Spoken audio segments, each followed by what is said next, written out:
huge mistake by Chris Buescher, who blew past his pit box coming on to pit road under these green flag stops. Had to back it way up before he made that stop. He was reporting to his team, I'm tight across the center, needs more drive off. So you see that mistake right there by Buescher, who desperately needs a good day, Marty. Kenny Hamlin coming down pit road after that conversation with Chris Gabehart. Gabehart told me this morning, I think teams that want to win the race will have to save both of their sets of option tires for stage 3 and specifically at the end of the stage. Hamlin still struggling with a little bit of entry issues and also some exit issues as green flag stops continue here at Richmond. Some teams opting for the option tire, some staying with the primary. A little bit longer here on the left front for the 11 car. So again, as this pit cycle has started, the 99 was the race leader. Now it's Chase Elliott who's out front, but on pit road, Kim. And Austin Dillon, remember, very fast race car. They are putting prime tires on. He said, I've got decent forward drive. Picking up throttle, it gets a little tight. I need to be freed up, struggling off corners with drive off. See the 17 of Chris Buescher right there. That's racing the 20. 17 was running 11th before Kim reported that he completely overshot his pit box. So this looks to me like he's going to lose a lap to the 20. I know that might not make sense in the moment, but you know, he was 11 spots behind the 20, gave up that time. I believe the 20 will put him a lap down during this cycle as it all kind of cycles through. Chase Elliott on pit road, you see that now on the scoring final line, Jim. Chase Elliott will put prime tires on this.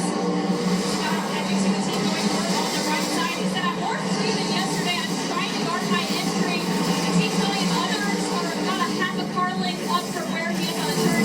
But overall, pretty decent for Chase Elliott. As you see on the pylon, not everyone has come to pit road, right? There's about 8 cars that have currently stayed on the racetrack.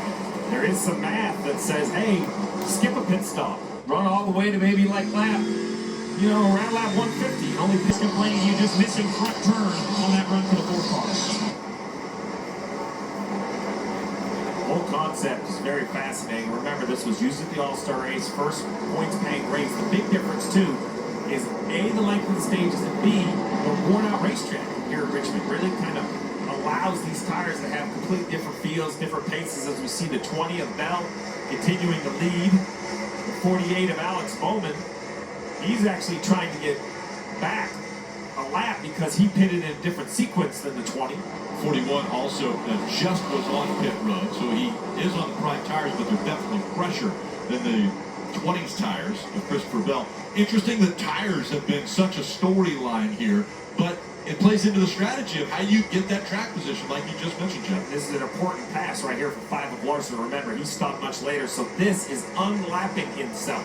So now a caution wouldn't be so painful. Now he's back basically on the lead lap when he passes the 20.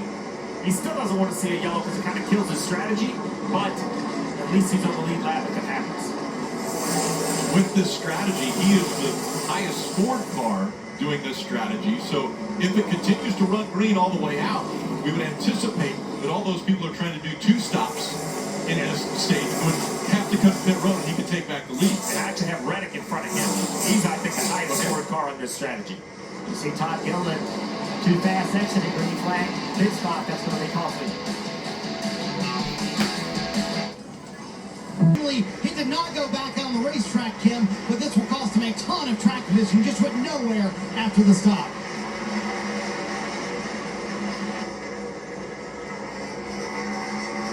And Steve, it looks like he had the gun the wrong direction because the lug stayed. And the second one as well. You keep making the car better every run, Dylan. This has been a very composed drive as well for Carson Hocevar, who runs in the 11th spot. He's got a truck win here at Richmond last year, so understands the nature of this racetrack and how to conserve the tires. Of course, he's a short track racer as well, so that always helps. But this has been a really poised, really smart drive. They've done it on pace, haven't done anything too wild on the strategy. Just a fast race car, and Hocevar's on the charge forward.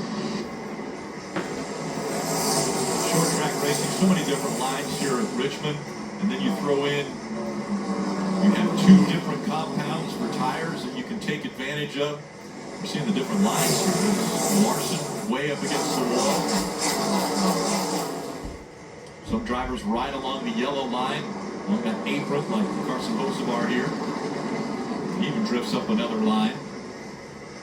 Chase Briscoe in the 14 up against the wall. 10 laps remaining in stage 2. A reminder to those of you playing fantasy, check your lineup. You have 10 laps to make a change. Pull somebody out of the garage if you need to. Any suggestions, Rick? I'm in a little bit of a quandary over here. What to do? Who's in your garage? Well, Tyler Reddick.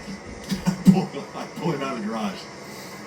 The problem is, who are you going to put in the garage? You see right here, Kyle Larson loses the spot to the 19 of Truex. That puts Larson in 10th.